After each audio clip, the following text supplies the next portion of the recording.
Voilà, bonjour Françoise. Bonjour.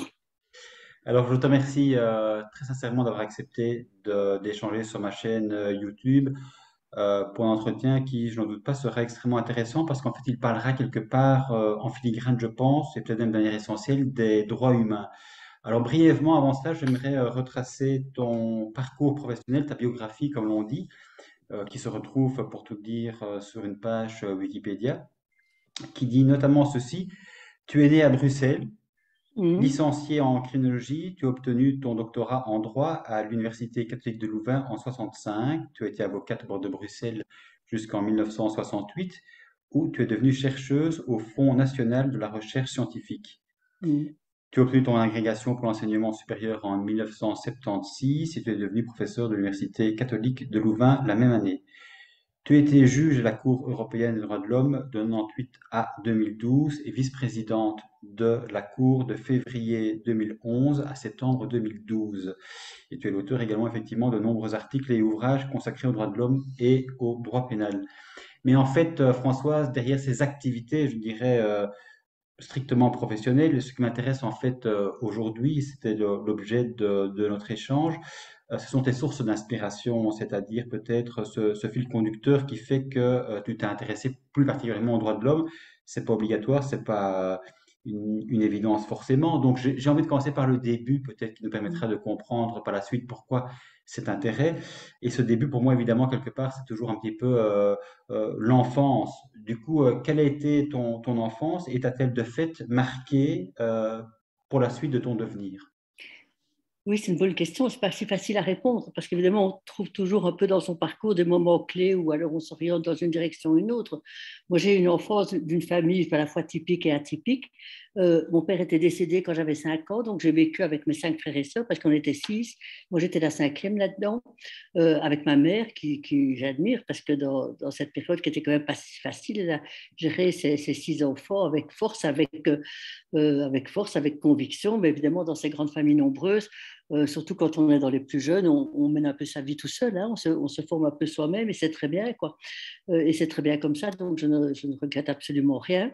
Est-ce que j'étais dès ce moment-là déjà fort intéressée à ces questions de déviance et de marginalité, parce que c'est quand même ça qui est un peu le fil conducteur de ma vie? Oui, d'une certaine manière. D'une certaine manière, parce que je voyais un petit peu la question des discriminations, par exemple. Écoute, il ne faut pas faire remonter bien loin, mais la discrimination filles et garçons dans une famille bourgeoise, c'était une famille bourgeoise, hein, bruxelloise de l'époque, elle était évidente, quoi, ça c'est certain.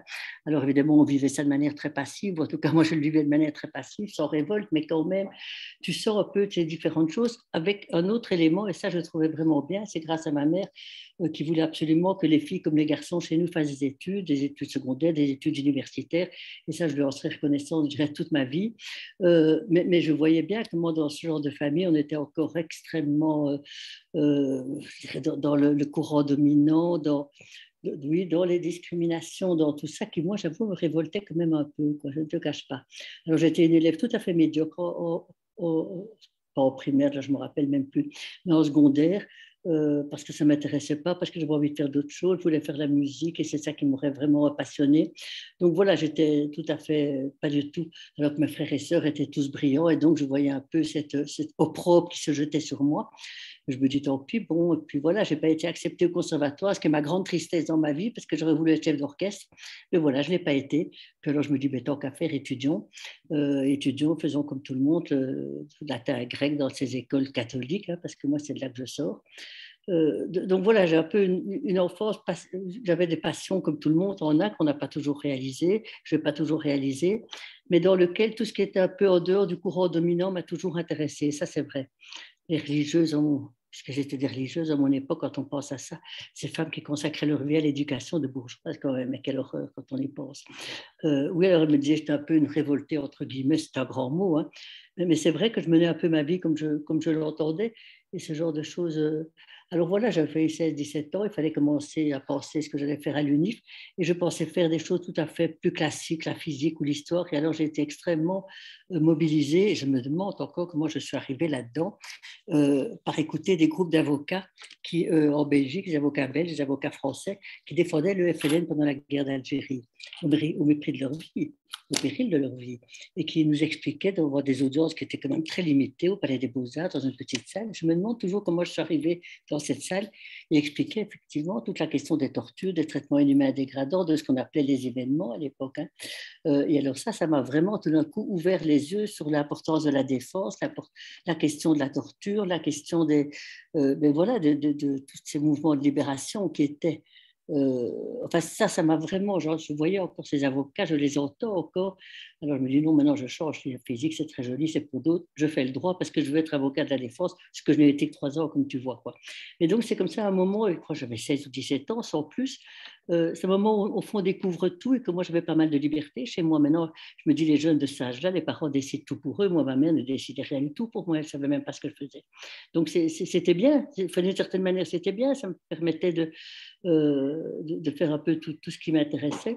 Et je découvrais des tas de choses passionnantes. Et alors, ça m'a amené à faire le droit. Mais faire le droit, non pas pour être dans le mainstream, mais au contraire, pour tâcher d'être un peu les empêcheurs de tourner en rond. Et ça m'a toujours marqué. C'est pour ça que j'ai fait droit et criminaux. J'ai fait les deux ensemble. À Ouais. l'époque, les gens, bien, comme on dit, faisaient droit et sciences éco, droit et sciences politiques. Et moi, je faisais droit et criminaux. Ben voilà, moi, ça m'a convenu très bien. On était 2 étudiants en criminaux, c'était passionnant, on avait des profs géniaux. Euh, voilà, c'est un peu, si tu veux, à travers cet ensemble que ça m'a amené à m'intéresser, non seulement à m'intéresser, mais à m'appliquer profondément dans tout ce qui concerne un peu la résistance à l'autorité. Voilà, Ouais, la c'est ça. résistance à l'autorité et les droits humains, c'est quand même ça, hein, c'est la Oui, résistance à l'État. bien sûr. Mais tu as l'impression, en fait, Françoise, que quelque part, cette prise de conscience, ce désir de défendre les droits humains, tu l'as eu davantage parce que justement, tu étais une femme et qu'en tant que femme, tu sentais davantage Je sentais discriminée. tellement bien sur des bêtes choses d'enfants que les garçons, puisque j'avais 3 frères et 2 sœurs, on était une parfaite parité, là, 3 garçons, 3 filles. Les garçons avaient toute une série de choses qu'ils pouvaient faire que nous ne pouvions pas faire, ça c'est certain. Et d'autres choses que nous devions faire et qu'eux ne devaient pas faire. Donc je sentais ça dans le quotidien. Sans le verbaliser, évidemment, à l'époque, c'était tellement évident que ça se passait comme ça que oui, il y avait une espèce de révolte sourde comme ça que je sentais bien. Ce n'était pas normal. Je ne vois pas pourquoi mes frères pouvaient monter les sommets enneigés dans les Alpes et nous, on devait rester en bas. Enfin, c'est des histoires comme ça, tu vois, des histoires un peu enfantines. Mais tu te demandes toujours, mais pourquoi il y a cette... et je le trouvais ni plus malin, ni plus intelligent que moi, donc ni plus bête que moi. Donc, oui, tu le sens dans une espèce de vie d'enfant et tu ne verbalises pas ça du tout, mais tu le sens. Et c'est Hmm. ça, pour moi, qui est vraiment important. Je le sentais bien. Et je n'en veux à personne, hein, soyons bien clairs. Ma mère a fait un boulot formidable. C'est que toi, tu as 6 enfants dans ces conditions-là, c'est impensable, quoi. Donc, mais le fait qu'elle a voulu qu'on fasse tous des études, ça c'est vraiment, vraiment très bien, quoi. Alors qu'à mon époque, il y avait rarement été les filles qui faisaient des études, enfin, beaucoup plus rarement que maintenant, ça c'est certain. Donc voilà, tu vois, tu as des avantages, des inconvénients dans tes milieux familiaux comme partout, comme partout, comme partout. Et que voilà, tu fais avec ça, entre guillemets. Tu dois faire avec ça, avec ce que tu as comme ressources dans ton milieu familial, qui est à la fois passionnant et très limité, et qui est surtout très marqué par son époque, Hmm. terriblement marqué par son époque. Il ne faut pas oublier que tout ça était encore, toi tu es beaucoup plus jeune, hein, mais tout ça est marqué, c'est un peu idiot ce que je vais dire, mais tout ça est avant mai 68, donc c'était encore très, l'éducation était encore très à la Durkheim, hein, c'est vraiment ça, une éducation à la Durkheim avec les normes, les règles, toutes choses qui moi, je t'avoue, m'horripilaient, que je trouvais qu'il n'avait aucun sens. Mais tout ça, je n'ai pas du tout élaboré. C'est plus intuitif qu'autre chose. Et puis, c'est progressivement que je te dis, mais maintenant, il faut en faire quelque chose, quoi. Il faut en faire Oui, quelque chose, c'est oui. clair. Mais bon, on va en parler parce que tout ton parcours, effectivement, il part de cette conviction qu'il faut sortir du carcan et que quelque part, l'égalité homme-femme, c'est extrêmement important. Mais j'ai quand même envie pour essayer de comprendre justement comment tu as réussi à sortir de ce carcan. Quelque part, du coup, enfin, quel était ce ressort? Qu'est-ce qui fait que toi, parce que c'est pas évident, c'est pas pour toute femme ne réagit pas comme ça. Qu'est-ce qui fait que toi, à un moment donné, tu t'es dit, ça ne me convient pas et du coup, je me révolte. C'est quoi en fait ce ressort vital qui, Et ce ressort vital, c'est que tu vis des choses qui sont, quand tu les regardes, que tu les vis et que tu les constates, elles n'ont aucun sens. Elles n'ont aucun sens et elles sont d'une profonde, je vais employer un grand mot parce que je pense bien que je ne pensais pas tout ça quand j'étais jeune, mais elles sont profondément injustes. elles sont profondément injustes. Et alors ce thème de l'égalité, qui pour moi est un thème qui vraiment, je trouve, le plus important, qui soit l'égalité des hommes, des femmes, des jeunes, des vieux, des malades mentaux, est pour moi un thème vraiment, vraiment, vraiment capital et vraiment essentiel. Alors et puis au fur et à mesure que voilà, que tu fais des études, que tu comprends mieux les choses, tu peux alors instrumentaliser tout ça. Mais c'était quand même un peu aussi, quand j'étais jeune, le début du mouvement féministe. Moi, je n'étais pas du tout dans cette première génération des féministes. Je suis vraiment plutôt la génération après. Mais je voyais ça un petit peu, je voyais quand même un petit peu ces mouvements se mettre en place. Et je me dis, tiens, voilà des gens qui ont quand même des réflexions qui sont vraiment intéressantes. Mais ça, c'est un peu plus tard, c'est lorsque j'étais à l'UNIF et que tu commences à... Mais quand j'étais enfant, je le sentais confusément, je ne sais pas le dire autrement. Je me dis, ça, il y a vraiment, c'est vraiment de l'injustice, mais il n'y a aucune raison, il n'y a rien qui justifie ces différences de traitement, rien, rien, rien, absolument Non, rien. bien sûr. Et, Mais ce qui est intéressant dans une fratrie, c'est qu'on voit que quelque part, chacun, alors il a les mêmes parents, réagit différemment. Et donc toi, effectivement, tu réagis pour le coup peut-être différemment de ton milieu ah d'origine. oui, tout Et ça, à fait. c'est toujours quelque part quelque chose Oui, d'impressionnant qui permet d'aller oui. justement plus loin et de sortir, je le disais, des questions. Peut-être la chance d'avoir justement grandi un peu, je dirais, par moi-même.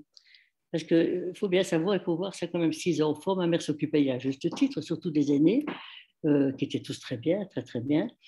Et donc, mon plus jeune frère et moi, parce qu'on était, moi je suis la cinquième et encore un sixième, ben, oui. Et le sixième était un garçon, et les garçons, c'est encore un peu différent.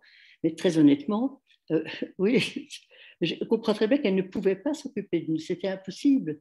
C'était impossible. Et c'est très bien ainsi. C'est très bien ainsi parce qu'on est obligé de se construire par soi-même. Ouais. Donc voilà, je n'ai pas. Euh, et je- Quelqu'un me dit, oh, tu aurais pu te révolter contre. Mais je ne me suis pas du tout révoltée, pas du tout. Pour moi, ça m'arrangeait d'avoir. Voilà. Ça m'arrangeait. Je pouvais aller où je veux à Bruxelles, je pouvais aller Ouais. voir tous les trucs qui me passionnaient. J'ai découvert comme ça Béja, la toute première fois de ma vie, avec des places que je n'avais même pas, mais que je recevais à l'entrée. Des gens qui acceptaient de donner des places à il y avait des places libres et qui les donnaient à des malheureux comme moi qui attendaient. Donc j'ai fait comme ça des tas de découvertes tout à fait passionnantes, mais tout en étant dans une bonne école. Et à ce moment-là, je travaillais comme il fallait, quoi. Donc Hmm. voilà, c'est un méli-mélo à la fois d'être dedans et d'être dehors, d'être dans le C'est ça. mouvement dominant, parce que c'est vrai que c'était une bonne école, on avait des très bons profs, là, voilà, c'était une très bonne éducation, ça c'est clair. C'est ça. Mais en fait, quelque part, malgré ton milieu, tu as pu quelque part Oui, vivre en liberté ta propre voilà, vie sans être exactement, enfermé dans... tout à fait. Ouais. Tout à fait, tout à fait, tout à fait. Maintenant, évidemment, ça ne t'entraîne pas des compliments, hein. Au contraire, moi, tu es un peu considéré comme le mouton noir, ça c'est certain. Mais ça m'était totalement égal. Je ne sais pas te dire, c'est même pas. Non, ça m'était indifférent. Ça m'était indifférent. Je me dis, je ne serai jamais aussi bien que les autres. Alors bon, faisons autre chose, hein. Faisons Mhm. autre chose. Mais Et tu sais, quand tu poses ces questions-là, je me dis que je devrais être plus attentif quand même à mon enfance, que j'ai un petit peu baqué parce que la vie avance, parce que tu es dans les études, parce que tu fais mille choses et que tu ne penses plus trop à tout ça, hein. Tu n'y penses plus trop, donc voilà. oui, et en même temps, François, tu dis j'étais mouton noir, mais quelque part, souvent, ça veut dire qu'on est quand même quelque part isolé, mal vu, pas considéré, et que c'est pas forcément évident à vivre. Et toi, Oui, tu sembles en parler comme quelque chose de quelque part de naturel. J'étais mouton noir, et puis voilà, oui, je l'ai vécu, je me suis assumé, et c'était pas un oui. problème. Non, ce n'était pas un problème parce que j'avais des bons amis. Hmm. C'est pour ça que pour moi, l'amitié est une chose vraiment importante, jusque maintenant, je suis quand même à la fin de ma vie, hein. C'est pour ça que l'amitié reste quelque chose vraiment d'important, parce que j'avais toujours des bons amis avec qui on faisait mille choses stupides, mais en même temps passionnantes, comme quitter vite l'école pour aller écouter le concours Anne-Elisabeth au conservatoire. Enfin, c'était vraiment de la folie. Enfin, on quittait, on s'en allait, on ne disait rien à personne. Et on courait là-bas pour aller écouter des jeunes pianistes. Moi, j'ai appris la musique comme ça, quoi. Donc, j'avais des bons amis. J'ai toujours eu des très, très bons amis. Enfin, c'est pour moi un truc vraiment important. C'est quelque chose Ouais. de vraiment important. Et dans toutes les étapes de la vie, je trouve qu'on peut pas, il y a des choses qu'on ne peut pas faire seul.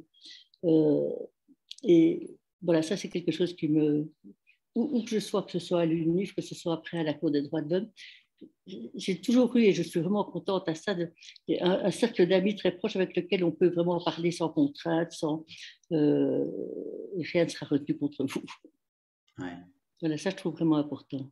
Oui, mais c'est en fait ce qui est incroyable, mais on y reviendra par la suite, mais c'est quelque part ton parcours, parce que j'imagine que ton parcours, à partir de ce que tu as vécu dans ton enfance, et là où tu es arrivé avec un parcours extrêmement riche, quelque part, c'était pour toi, quelque part, j'imagine, totalement imprévisible, Ah et que oui. finalement, peut-être avec le recul, quand tu vois ton parcours professionnel, tu te dis, mais c'est quelque part incroyable ce que j'ai vécu, ce que j'ai traversé, toutes les relations que j'ai pu avoir, les fonctions que j'ai pu exercer, tout ça justement dans un but non pas de faire carrière, mais quelque part Mm. justement d'essayer d'œuvrer pour le respect des droits humains.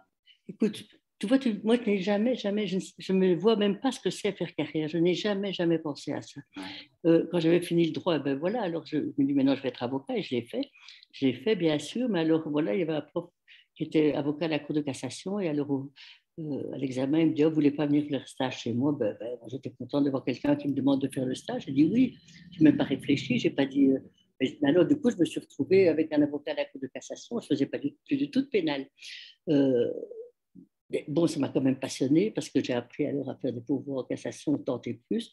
Pour apprendre le métier, ben, je faisais beaucoup de prodéo parce que comme la licence en criminaux était finie, à l'époque, on pouvait faire droit et criminaux en même temps, ce qui était quand même magnifique. Hein. Magnifique, magnifique. Ça, j'ai adoré de faire les deux en même temps parce que la criminaux te donne un sens beaucoup plus concret, beaucoup plus réel, si tu veux, de les règles de droit. Sinon, elles sont sans intérêt, hein, soyons bien clairs. Si tu ne sais pas d'où elles viennent, comment, pourquoi, comment. Donc, cette licence en criminaux à côté m'a toujours été une espèce de petite bulle d'air comme ça qui m'a permis de. Alors ça, j'aimais beaucoup.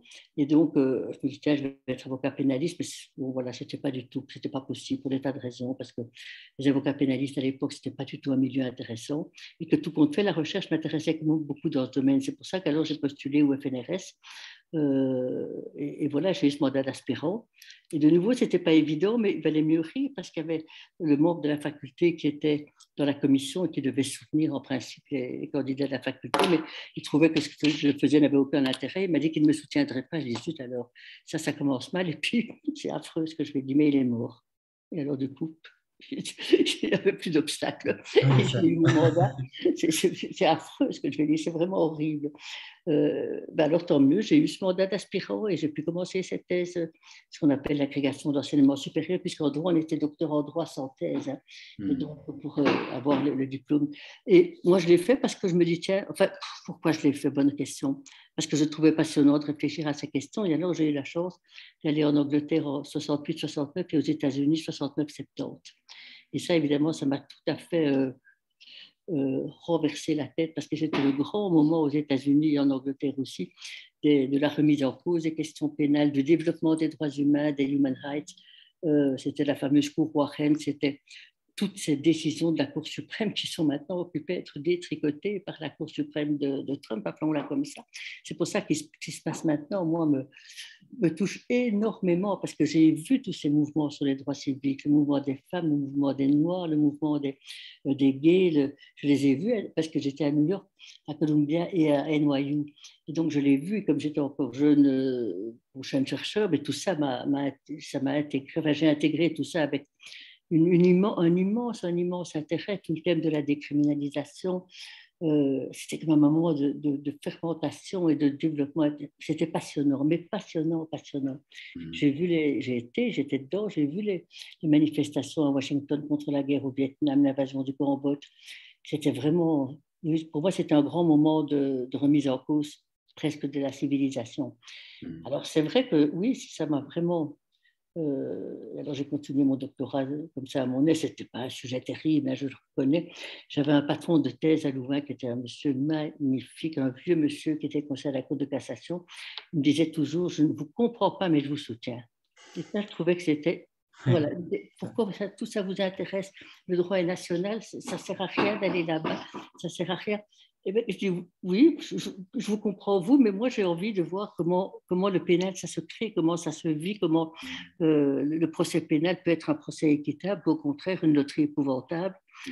Et de fil en aiguille, tout à la fin, quand il est mort, il m'a dit, vous m'avez quand même fait évoluer. Je dis, allez, c'est déjà ça. Si lui a déjà changé. Non, mais c'était un homme que Oui. vraiment, euh, oui, c'était vraiment, en fait, ce genre, à la faculté de droit, faire du pénal et des droits humains, on était considérés, enfin, on n'était pas considérés du tout, hein, il faut le Non. savoir. Ouais. On était, D'ailleurs, les gens qui faisaient la criminelle, on les appelait l'annexe psychiatrique. Oui, c'est ça, C'était c'était pas pas du tout, intéressant c'était pas, intellectuellement. non, Mais en fait, toi, François, tu es né en 42, oui, donc moi, je suis à une pas époque où c'était jeune, pas forcément évident oui. de faire sa place en tant que femme. Et du coup, par rapport à ta carrière, entre guillemets, professionnelle, comment tu l'as vécu? C'est-à-dire, est-ce que c'était compliqué de te faire une place? Tu as dû te battre? Quels ont été tes combats justement pour pouvoir Oui, faire ce que tu as fait? oui, mais tu vois, il y a parfois des choses. Évidemment, il y avait très peu de femmes qui étaient profs, ou alors quelques Ah oui. femmes. Je me rappelle, il y avait. Enfin, tu viens de quelle faculté? Tu viens de l'ULB, toi, de l'UCL, Pascal? De l'UCL. De l'UCL, donc tu connais tout ce petit monde. Alors, on ne peut pas dire de Ouais. méchantes choses, hein. Et là, attention, Vas-y. attention, attention. Il y avait, oui, c'est vrai, tu viens de l'UCL, mais non, ça me revient, quoi. Ouais. Euh, se battre, c'est peut-être un grand mot. Il fallait en tout cas presque en faire plus que les autres, ça c'est certain. Il fallait en faire plus que les autres. L'idée même d'être nommé comme prof à un moment donné, sans cette fameuse thèse d'agrégation, pour une femme, ça ne se disait pas, mais c'était impossible. Alors que je voyais des collègues masculins, donc je ne dirais pas les noms, qui eux ont été nommés très gentiment, sans rien du tout, quoi. Donc il y avait comme ça des. Alors moi, c'est un peu bizarre, hein. D'abord, à ce moment-là, bon, j'étais mariée, puis j'avais des enfants, et puis on s'est séparés. Et donc, à un moment donné, il était impératif que je gagne ma vie. Ça, absolument, absolument. C'était essentiel. Et donc, d'une certaine manière, je n'ai pas voulu le voir. Voilà. Je n'ai pas voulu le voir. Je n'ai pas voulu en faire non plus un combat. Je n'ai pas été sur les barricades, mais je n'ai pas voulu voir les obstacles. Et je me dis, ben voilà, il faut faire l'agrégation, je la fais. Je vais jusqu'au bout, je la fais. Même si on trouve que le sujet n'est ci et qui n'est pas ça, eh bien oui, je continue, je continue. Et on n'a qu'à me dire que. Donc, j'ai voulu pas surfer sur les vagues, mais j'ai pas voulu le savoir. Voilà. Ce qui n'est pas très intelligent, j'en conviens, mais c'était la seule manière euh, voilà, d'avoir, comme je n'avais pas de plan de carrière, mais à un moment donné, je me dis, si je fais l'agrégation, c'est pour être propre, sinon ça n'a pas beaucoup de sens. Et donc l'un va avec l'autre. Et j'aimais bien la recherche, j'aimais beaucoup, parce que c'est passionnant, la recherche, c'est vraiment passionnant, surtout dans mon domaine. Et quand tu l'ajoutes avec la criminaux, mais c'est passionnant de voir toute l'évolution de la matière pénale depuis Lombroso, qui trouve les raisons des crimes dans les cerveaux, et puis les sociologues qui disent c'est la société, et puis les suivants qui disent oui, mais on est tous délinquants, mais on n'est pas tous poursuivis. Tu Ouais, vois c'est toutes ça. les grandes étapes de la réflexion pénale et criminologique. Moi, je trouvais ça passionnant. Et j'avais de nouveau aux criminaux des très, très bons amis qui sont restés des amis toute ma vie avec lesquels on discutait tout ça. Donc, j'avais mes petits lieux, mes petites bulles d'air hors criminaux et à Saint-Louis avec des gens comme Van de Kerkhove et François Host avec lesquels j'étais super proche, quoi. Donc, voilà, j'aimais bien tout ça. Je trouvais ça très passionnant. Mais je me suis jamais dit, bon, maintenant, je dois être chargé de cours, et puis je dois être prof, et puis je dois être ceci, et puis je dois être ça. Non, non, voilà. J'ai suivi le parcours un peu normal, quoi. C'était pas si facile hein, quand en 76 parce que ça commençait déjà à dire ah, c'est la crise, on ne nomme plus et compagnie. Et alors une année, j'avais plus de mandat plein temps, j'étais un mandat mi-temps. Je me dis, là là, ça c'est embêtant. Et puis quelques semaines après, ça s'est arrangé. Mais oui, c'est bizarre, je devrais d'ailleurs moi-même un peu réfléchir davantage, Hmm. mais j'ai fait comme si comme s'il n'y avait rien, voilà. Je ne voulais pas le Ouais. savoir d'une certaine manière. Et ce n'est pas, et je reconstruis ça après coup. Ce n'était pas ce que je disais à ce moment-là, mais je ne voulais pas le savoir. Je voulais pas le savoir. J'avançais, il n'y avait pas de raison qu'on me traite autrement que quelqu'un d'autre. Donc, alors, Oui, oui, c'est j'ai fait ça. alors, écrire. Enfin, j'ai fait tout ce que. C'est-à-dire ce que j'aimais, hein, c'est pas que je voulais pas, mais j'ai fait tout ce qu'un prof doit faire, enseigner, faire de la recherche et le service à la société. C'est les trois activités d'un prof d'UNIF. Ouais. Et le service à la société, pour moi, était super important. Euh, Maintenant, on appelle ça comme ça. À l'époque, on n'appelait ça pas comme ça, hein. Euh, voilà, tout voilà, j'ai un peu mené ma vie professionnelle là, mais avec vraiment beaucoup d'intérêt, beaucoup d'intérêt. J'ai fait venir Foucault à Louvain-la-Neuve en 80, c'était passionnant, c'était un moment de grande. Faire venir Foucault à Louvain-la-Neuve, de l'entendre, c'était quand même génial, hein. Donc j'étais contente. Voilà. Oui, mais j'ai C'est aussi ma vie l'impression, comme en fait, ça, hein. Oui, je sais pas trop. Oui, j'ai dis-moi. aussi l'impression, Françoise, en fait, que quelque part, toutes tes activités professionnelles, elles sont en lien effectivement avec ce que tu es, c'est-à-dire il y a une continuité, il y a une osmose, il y a une unité en fait quelque part. C'est-à-dire qu'il y a pas, c'est ce que je disais, il n'y a pas de plan de carrière, il y a une envie par rapport à ce que tu es, de te mettre au service des autres et d'essayer de faire évoluer la société en ayant effectivement du coup les leviers nécessaires pour influer sur la société. Parce que forcément, il faut de certaine façon être entre guillemets au pouvoir pour avoir justement accès non seulement à la connaissance, mais aussi à la possibilité de changer les choses. Oui, oui, mais ça, c'est vrai ce que tu dis. Tu vois, je dirais, tu vois plus clair en moi que moi en moi. Euh, c'est tout à fait vrai. C'est ça qui m'intéresse, c'est ça que j'ai envie de faire. Et pour ça, il faut avoir des leviers, ça, c'est certain. Ça, c'est exactement ça. Donc, sans l'agrégation, c'était impossible. Sans publication, c'est impossible. Ça, c'est certain. Ça, c'est évident, quoi. Et, Oui. et c'est impossible parce que pour une femme, c'était impossible, c'est tout. Moi, j'en voyais d'autres qui faisaient tout. Enfin, je voyais, je ne vais pas dire les noms, puisque comme tu sors du CL, enfin, tu dois bien voir un peu au qui je pense, hein, qui étaient les femmes de ma génération. Il n'y avait pas des masses, quoi. Une plus âgée, une plus jeune. Non, il n'y a pas de. Mais bon, c'était des amis, mais sans plus, quoi. Oui, mais c'est vrai, c'est tout à fait ça. C'est tout à fait ça. Et c'est parce que, alors évidemment, je me dis que pour les hommes, parfois c'était différent, mais ayant justement des jeunes enfants à la maison, tu as à la fois ta vie professionnelle et puis ta vie avec des enfants qu'il faut éduquer, qu'il faut élever, qui sont très gentils, qui sont très tout ce que tu veux. Mais enfin, quand même, c'est quand même une espèce de, enfin, une grosse charge aussi, hein, Bien sûr. mais une charge tout à fait assumée. Non, non, non, ils sont tout à fait. Mais c'est bien, ça te force toujours à passer d'un registre à un autre. Ah oui, Ça, oui, c'est très, très oui. important. Je trouve que les hommes devraient avoir, enfin, j'imagine que maintenant, avec la génération des jeunes pères, ça a bien changé, quoi. Mais il faut vraiment faire les deux. Il faut faire les deux. Comme ça, on est sûr que, prend pas que la vie professionnelle ne prend pas tout, que c'est pas. euh, Donc, il y a cet équilibre de fait qu'avec des enfants, ben, on s'intéresse à leurs problèmes, à leurs questions, à ce qui est de leur génération. Et je vois quand maintenant, évidemment, ce sont des adultes, hein, ça c'est sûr. Mais c'est vrai que ça, c'est quand même passionnant. Hein. C'est quand même passionnant. Oui, c'est passionnant. Et Passionnant, c'est je dis ce que passionnant. c'est aussi très intéressant quelque part, c'est que ton parcours n'était pas du tout évident en tant que femme et tu as pu effectivement le mener. Donc, je ne sais pas si tu te rends compte vraiment du parcours que tu as pu faire et quelque part des luttes que ça nécessitait pour avoir justement les différentes fonctions de pouvoir, pas pour exercer le pouvoir pour le pouvoir, mais pour exercer le pouvoir au service de l'humain. C'est ça en fait Oui, l'essentiel. mais c'est vraiment ça. C'est vrai, c'est exactement ça. Je me dis, pour pouvoir faire quelque chose, il faut que tu. Oui, c'est ça, que tu aies les leviers. Les leviers, dans mon petit domaine, eh bien, c'était le travail à ce moment-là, de prof d'UNIF. Ça, c'est clair. Ouais. C'était le travail de professeur d'université que j'aimais beaucoup, et que je continue. Enfin, maintenant, c'est fini, hein, mais que j'ai toujours beaucoup aimé. Je ne suis pas du tout partie à la cour parce que j'en avais assez d'université. Pas du tout, du tout, du tout. Du tout. C'est parce que j'ai vu l'annonce, alors j'ai répondu. Je me dis, tiens, oui, ça pourrait être bien, sans plus, quoi. Ouais. Et voilà, ça s'est fait. Alors, un des sujets d'actualité, quelque part, c'est évidemment la crise sanitaire qu'on a traversée depuis quelques années et qui est encore, je dirais, en cours, à savoir effectivement le Covid. Et tu as eu l'occasion de t'exprimer notamment dans le grand oral par rapport à cette situation sanitaire qui Oui, ont les autorités à prendre des mesures fortes au nom justement de la protection de la vie et de la santé au nom de l'urgence, quitte à mettre la charrue avant les bœufs, sans respecter au sens le débat démocratique.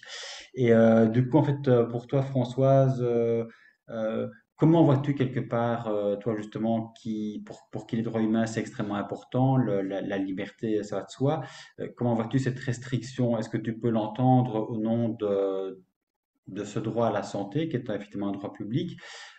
Comment gérer, je dirais, cet équilibre entre la protection de la santé publique et en même temps les libertés qui, de facto, sont effectivement réduites? Comment tu as vécu cette situation? tu vois, je comprends très bien que, à travers ce qu'on a vécu, que cet équilibre était difficile à mener, ça c'est certain. Encore que je trouve qu'on a exagéré ce conflit entre l'un et l'autre. Parce que ça, tu connais, les droits fondamentaux, certains sont absolus, comme la vie, la torture, ça c'est clair. Mais tous les autres, la liberté de circulation, la liberté d'expression, la vie privée, toutes ces libertés qui ont été grignotées, hein, pendant Ce sont des droits qui permettent des limitations. Et si on est bien rigoureux dans ces limitations, il faut voir si elles sont prévues par la loi, si elles poursuivent un but légitime et si elles sont proportionnées. C'est le grand classique. Et la plupart du temps, si tu mènes cet exercice de manière toute simple et toute rigoureuse, mais tu te rends compte que, et ça maintenant tout le monde le reconnaît à tous les échelons des organes internationaux, que la pandémie a souvent été utilisée comme une sorte de prétexte à réduire les libertés. Et je ne dis pas nécessairement chez nous, mais aussi dans des pays étrangers. Quand tu vois la manière dont la haute commissaire aux droits de l'homme des Nations Unies le dit, alors elle qui évidemment voit la question des droits humains à travers toute la planète, comment même le secrétaire général des Nations Unies, qui n'est quand même pas, qui n'est même pas, enfin, je ne sais pas que c'est un conservateur, mais enfin, ce n'est pas, c'est comme quelqu'un du milieu, quoi. Il montre très clairement que toute une série de libertés ont été réduites en prenant la pandémie comme prétexte. Et c'est pour ça que la liberté d'expression, la liberté de réunion, la liberté d'association, il faut, si on veut réduire ces libertés pour assurer le droit à la santé, ce que je peux tout à fait comprendre, évidemment, il faut que ce soit proportionné, que ce soit temporaire. Et c'est ça la grande question. C'est ça la grande question. Et je trouve que l'on a tout à fait exagéré cette opposition entre l'un et l'autre. Ce sont des oppositions faciles. Pour moi, c'est un peu de la paresse intellectuelle. C'est facile de poser liberté et sécurité. Alors, ah oui, on a deux choses. Comme ça, on met les gens dans les cases, on met dans des clans. Mais dans la réalité, ce n'est pas toujours ça, pas du tout. On peut très bien mener les deux. Regarde pour le terrorisme, tu n'auras pas de lutte contre le terrorisme sans respect des droits fondamentaux. Et idem pour le droit à la santé, parce que la santé, ce n'est pas simplement la santé physique, c'est la santé mentale, c'est la santé morale. Je ne sais plus qui a dit ça, c'est Hannah Arendt qui parle de la santé. Ou la vie, elle dit, est-ce que ce que nous voulons, c'est une vie nue? Non, ce que l'on veut, c'est une vie qui soit dans un contexte social, dans un contexte sociétal. Et donc, dire que c'est tout pour l'un et tout. Non, on doit trouver un équilibre et c'est faisable. C'est faisable. C'est tout à fait faisable. Et le grand risque, évidemment, c'est que si c'est. Mais je trouve qu'en Belgique, en définitive, ces limitations ont été relatives. Dans d'autres pays, elles ont été beaucoup plus importantes, mais il faut qu'elles soient temporaires, ça c'est certain. Et en France, on voit bien que toute limitation aux droits et libertés, mais maintenant, ça s'inscrit dans le. Donc, ça, c'est ça la vraie question. Mais euh, le prétexte ou les effets d'aubaine, comme on dit, ben oui, ça c'est il faut faire vraiment attention parce que on est dans une situation, dans un contexte où les droits humains, il y a un désenchantement par rapport aux droits humains, ça c'est certain. Ça c'est certain. Ça c'est la question qui me préoccupe le plus maintenant et que je voudrais, si j'avais le temps ou le courage, tout ce qu'on veut, de vraiment travailler ça à fond. Parce que d'où vient ce désenchantement? Pourquoi? De quelle manière? Par rapport aux juridictions internationales, par rapport à la Cour, là, je le vois plus clairement. Ça, c'est plus, je dirais, dans le registre populiste. Quoi. Il y a des juges étrangers qui vont donner des leçons à la France et à l'Angleterre. Ah non, pas question. Donc ça, c'est facile. Et des femmes, encore bien, mais quelle horreur. Ça, j'ai bien vu toutes les remarques critiques contre la Cour qui viennent d'Angleterre ou d'autres pays. Bon, et sur les droits humains en tant que tels, ça, c'est alors beaucoup plus difficile à comprendre. Est-ce qu'on veut en revenir à la torture? Est-ce qu'on veut en revenir à la détention arbitraire? Est-ce qu'on veut en revenir à mettre les gens sur les bûchers lorsqu'ils disent que la terre n'est pas ronde? Est-ce qu'on veut en revenir à ça? Euh, Parce que, tu vois, ça, je voudrais alors vraiment. Or, on voit bien que c'est une période de. Oui, oui, évidemment, on est maintenant dans une période, dans une période où ça ne. Alors, comment faire une analyse à la fois juridique, sociopolitique, géographique? Ça, il faudrait vraiment. Ça me semble plus dans le discours que dans les faits. Alors, les juridictions, c'est sûr qu'elles ne sont pas parfaites, ça, je suis bien d'accord. Mais il y a parfois de ces arguments, de ces critiques contre la Cour. Certaines sont justifiées, hein, je ne faut pas du tout le négliger. Mais d'autres, elles sont vraiment absurdes, quoi. Non, je vais être un peu critique et tant pis, si tu dois couper, du coup, tu couperas. Je n'ai pas encore lu à fond, mais tu n'as pas vu dans la livre il y a 2-3 jours l'article de Jean de Coq, l'ancien premier président de la Cour de cassation, Ouais. sur l'arrêt de la Cour suprême. Écoute, je me dis, comment est-ce que c'est possible qu'un premier président de la Cour de cassation sur un système juridique étranger, mais enfin, qu'on connaît quand même, puisse dire tellement de stupidité? C'est fou, quoi. Bon, écoute, je referme la parenthèse parce que je vais avec quelqu'un peut-être faire une riposte à ça parce que c'est pas possible. C'est pas possible de. Mais quelque part, justement, François, quand même, pour rebondir sur ce que tu dis, c'est important. Comment toi, tu expliques justement que Mm. que l'on peut en arriver à un tel manque de lucidité finalement. On a tellement de lucidité parce qu'on met sur le dos des droits humains tous les malheurs du monde. Ouais. Il pleut, c'est les droits humains. Si, on met tous les malheurs du monde. On accroche à ça tous les malheurs du monde.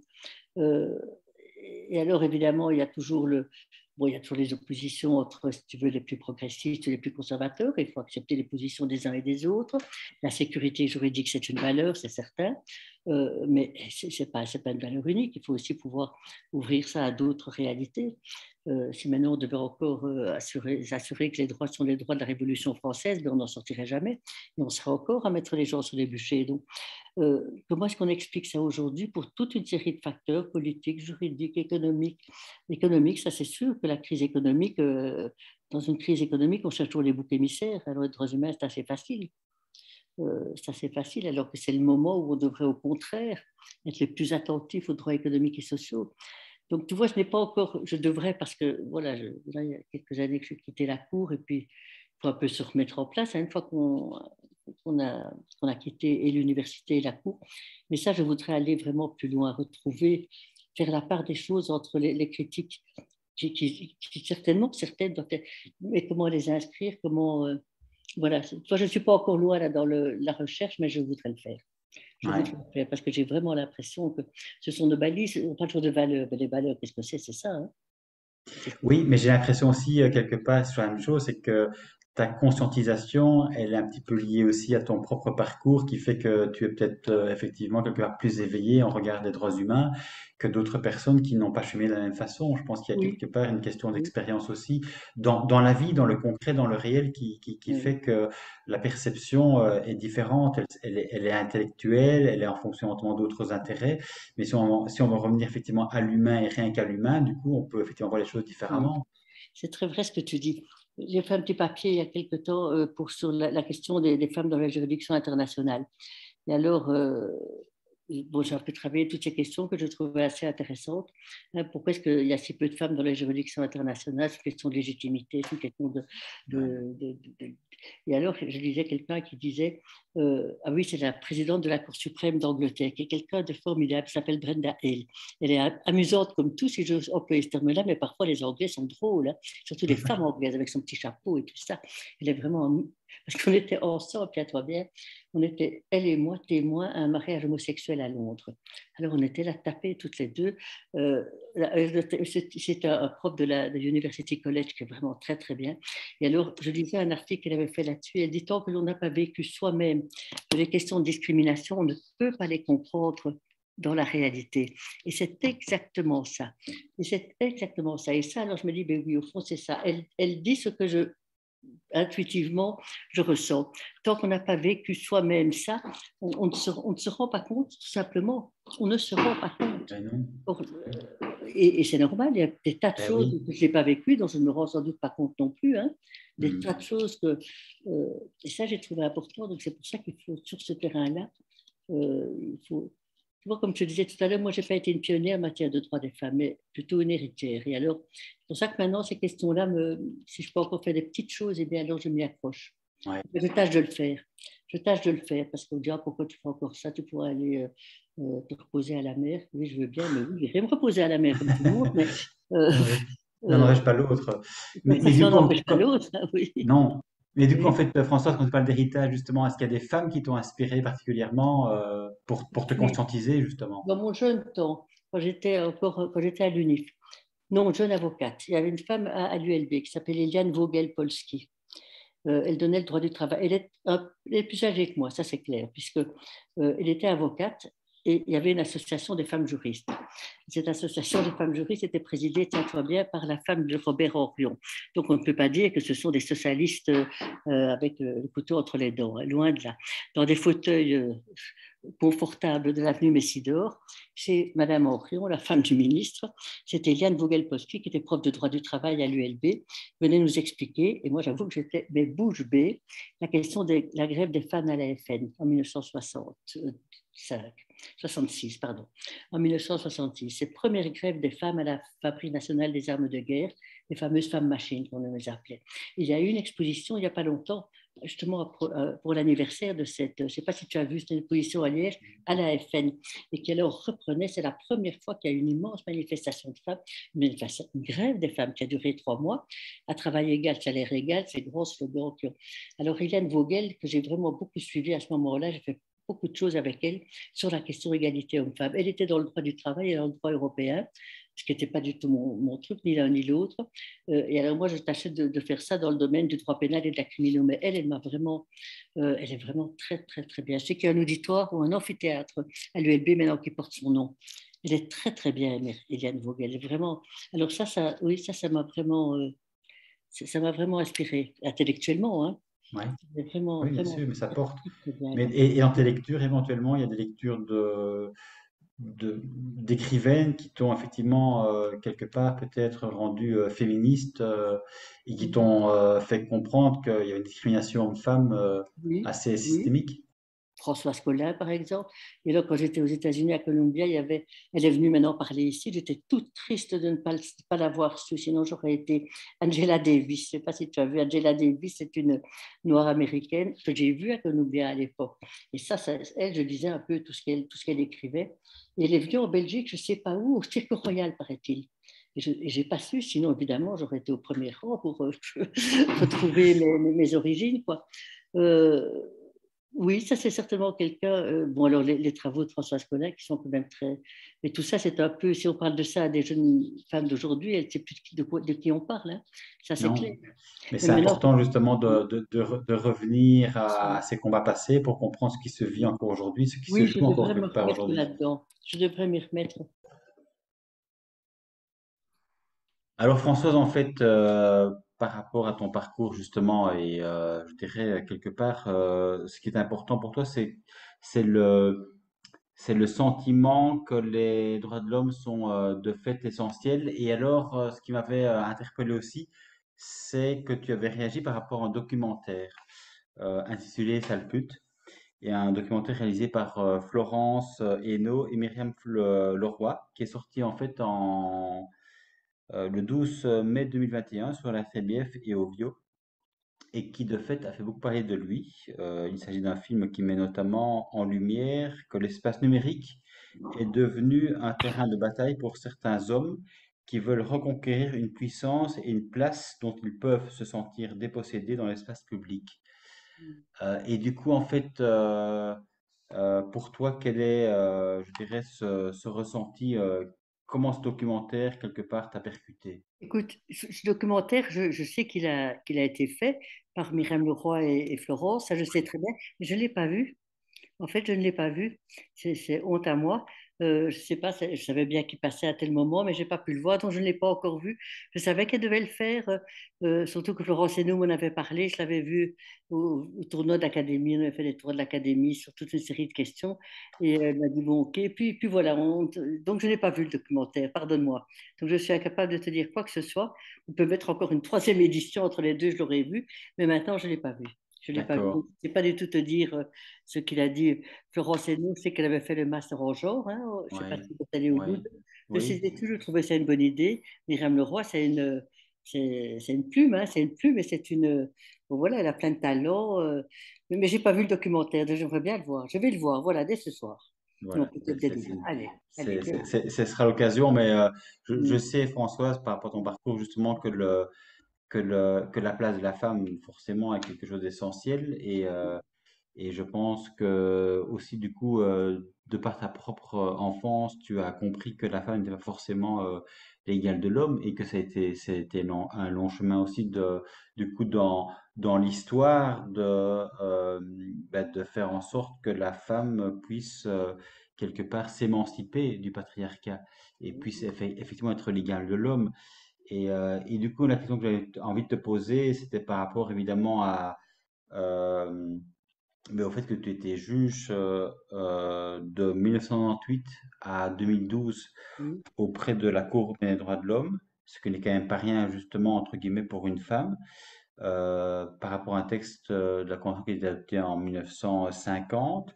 Et j'avais envie du coup de te poser quelles ont été pour toi quelque part en termes justement des droits humains les plus belles avancées de la Cour européenne des droits de l'homme.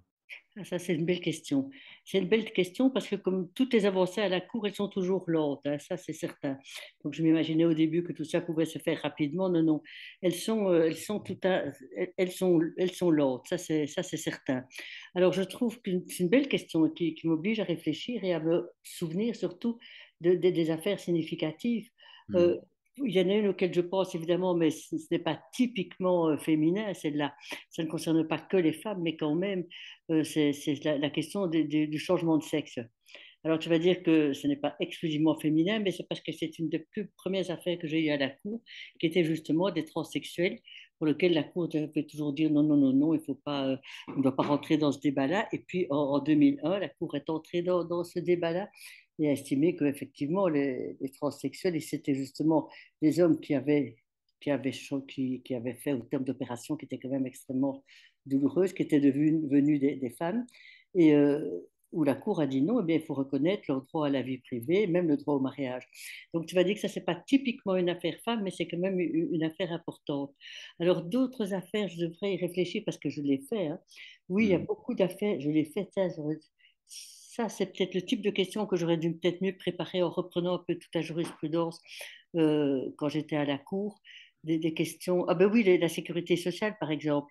La sécurité sociale dans les affaires contre la Lettonie, contre la Lituanie, la question de la sécurité sociale, à la fois des femmes d'accès à la sécurité sociale qui se trouvaient dans une situation tout à fait incroyable, et où là, alors, la Cour a eu des avancées vraiment significatives dans l'accès à la sécurité sociale pour les femmes.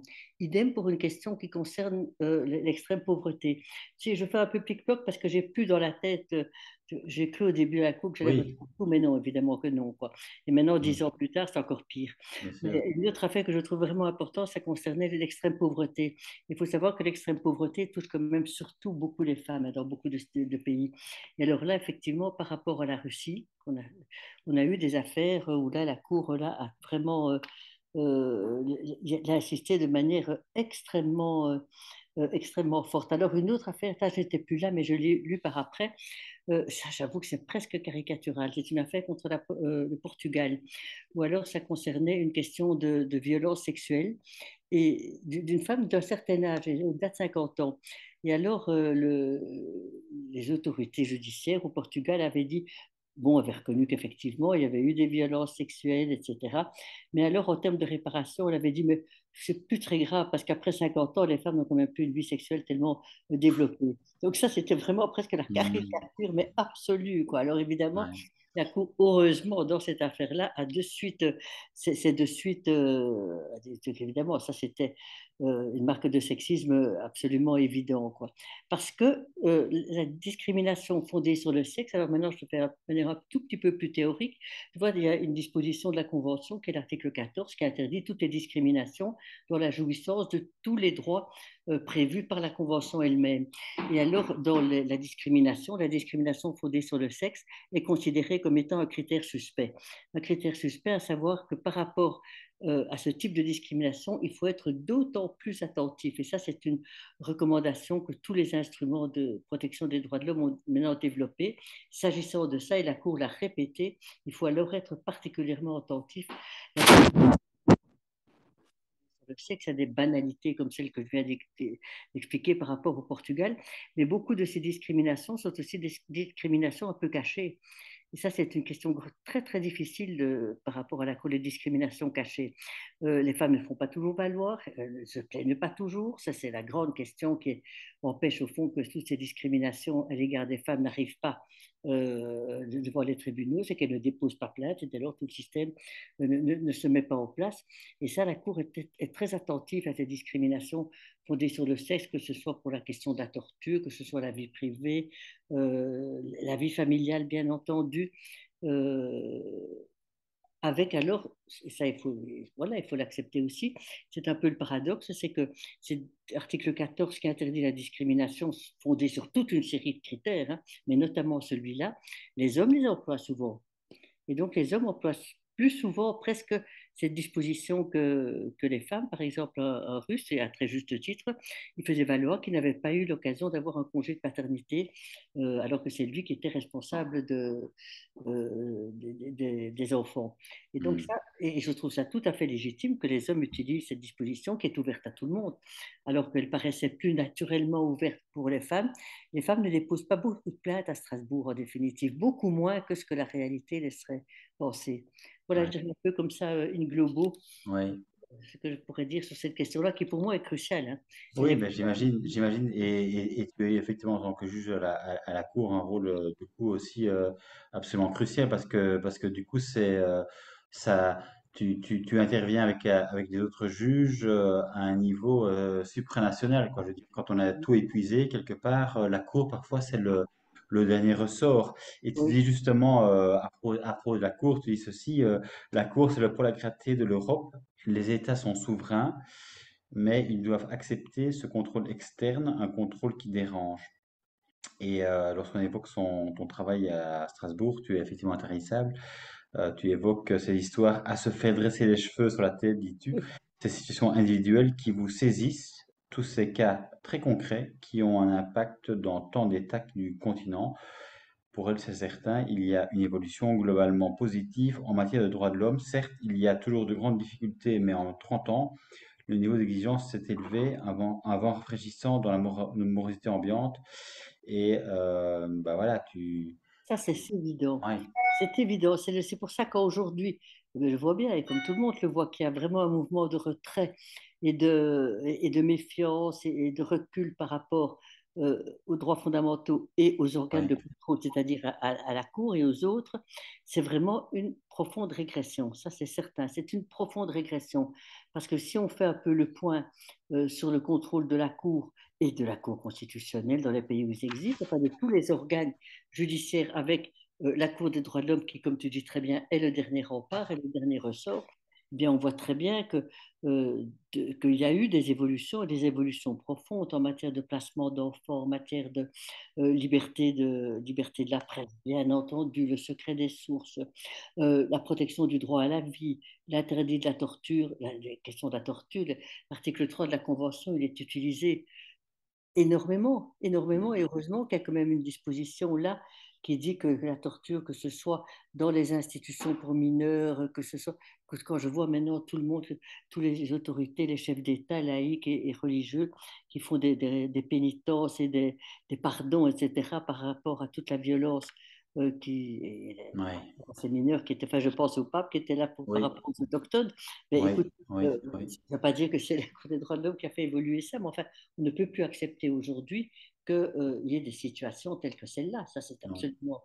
Donc, c'est une. Et tant mieux, tant mieux, tant mieux, tant mieux. C'est pour ça que maintenant que la Russie a quitté la Cour, eh bien, je dirais toutes ces questions de violence, de torture, de traitement inhumain et dégradant, ça restera sans protection aucune. Sans protection aucune dans le commissariat de police, dans les prisons, dans les établissements pénitentiaires, dans les institutions pour mineurs, dans les institutions pour malades mentaux. Ça, c'est une question qui m'a beaucoup préoccupée parce que les malades mentaux, c'est un peu toujours les oubliés de tout. hmm, Au pénal, c'est une population qui n'a pas de seuil critique, comme diraient les économistes, donc il n'y a pas assez de monde pour qu'on en fasse une affaire. Or, ce sont des situations dramatiques, évidemment. Ça, c'est ouais, certain. Et tu vois, tout ça, je dirais, voilà, ça a quand même, heureusement que ça évolue et que ça évolue progressivement.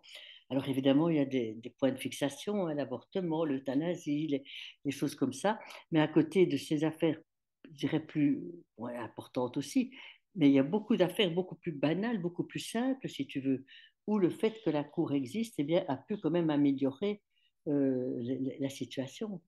Ça, c'est oui, certain. oui, c'est clair. Mais c'est vrai que c'est, en fait, pour moi, c'est quelque part, en tant qu'avocat, quelque chose d'extraordinaire de se dire que la Cour peut être de fait le dernier rempart pour éventuellement permettre que les droits de l'homme, les droits humains soient en définitive respectés et que que la législation nationale telle qu'elle est interprétée ne soit pas forcément n'est pas forcément l'ultime droit de s'exprimer. C'est assez incroyable en fait hein, de se dire Oui, qu'au-delà au-delà des États souverains, il y a encore au-dessus voilà.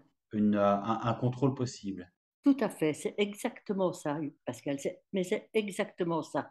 Mm. Euh, il faut avoir épuisé toutes les voies recours internes, tu le sais, Mm. connais très bien évidemment, mais au-delà de ça, il y a encore un contrôle supranational, en dehors des Ouais, pays. Et donc ça, c'est quand même une invention euh, pour moi révolutionnaire, évidemment révolutionnaire. 1950, hein, il fallait quand même y penser à ce moment-là.